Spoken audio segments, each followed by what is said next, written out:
Good morning! So super good mood for today's video mga kaprobinsya kasi sa wakas makakalabas na ako ng bahay para maglus tayo ng pera, charot. At napadaan nga po kami dito sa may Kibayuong River.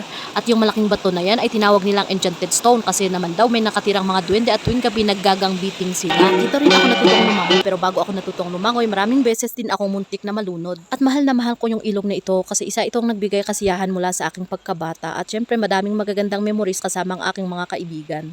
Pawisan na ako guys kasi nag-day off yung piloto ng aming helicopter kaya naglakad na lang po ako kasi no choice. Wala namang kalsada dito sa amin. Mountainous area. Pakita ko sa inyo yung style ng dinadaanan namin. Kung sa amin po dito ay wala kaming kalsada pero sa kabilang barangay meron po pero bago ka makarating doon kailangan dumaan ka dito sa Stairway to Heaven or mag-tramline ka. Pero sinasabi ko sa inyo mas magandang maglakad para tanggal ang mga fats, 'di ba? At ayan na nga po mga kaprobinsya pagkatapos kong dinaanan itong Stairway to Heaven, napagod na ako at pinagpawisan ng husto kaya nag-relax muna ako habang kumakain ng ice cream. So pagkatapos kong kumain, iniisip ko kaagad kung anong susunod at ito na nga yung sinunod ko guys. Kumain ako ng kanin at saka red egg. At syempre babayaran natin ang mga yan. Ang libre lang dito ay yung kanin. At habang binabanatan ko yung aking red egg at aking kanin ay iniisip ko kaagad kung anong susunod naming pupuntahan nitong Tsunakis ko at ano yung susunod naming kakainin o memeryendahin.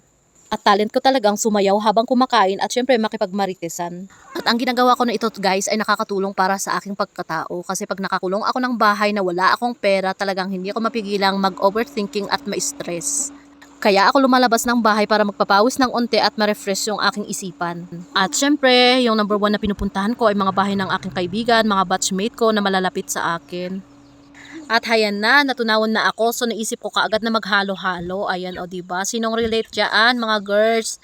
Yung tipong pag nasubrahan ka ng kalungkutan, na stress ka pagkain kaagad yung naiisip mo. At syempre kasama yung gala. Alas 4 na po ng hapon nang maisip ko na uuwi na kami ni Baby Labs kasi hindi na po siya mainit. So nag-tramline na kami kasi meron na po si piloto.